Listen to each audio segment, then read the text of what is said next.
and to 3 and 0. Please. By Dr. John Bahana, survival of the...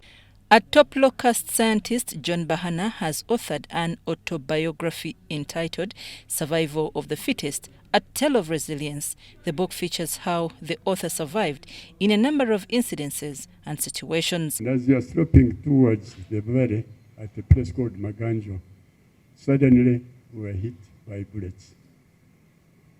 And our taxi was hit. At that time, civil war was raging. There was Frelimo on one side and Renamo on the other side. And we were traveling along River Buzi. And bullets were flying all over the place. We reached again. Mr. Bahana says being a scientist exposed him to so much danger in his 20 years dealing with locusts. Former Prime Minister Ruhakana Rugunda says this is an authentic book that captures realities of African environments. Congratulate my brother Bahana for being a great example in authentically documenting his life and demonstrating that his life was an integral part of the community. Really great pan-African example. Let us emulate his example by working as hard as he did and performing as well as he did. In one way, by writing this book, he's handing over his baton.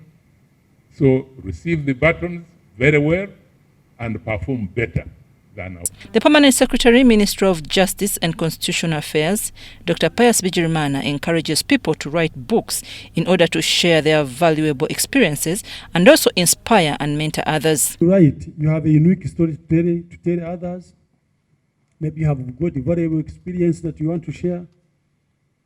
Maybe you have gone through trying moments and you want to share with others who may be in the same situation. So I encourage you to write. In the book, Mr. Bahana describes his mother as a doctor since she used herbal medicine to save his life. We experienced and suffered a lot of ailments. My mother would travel up the hill, either early in the morning or late in the evening. She would return with a combination of plant material, grind it, sometimes boil it.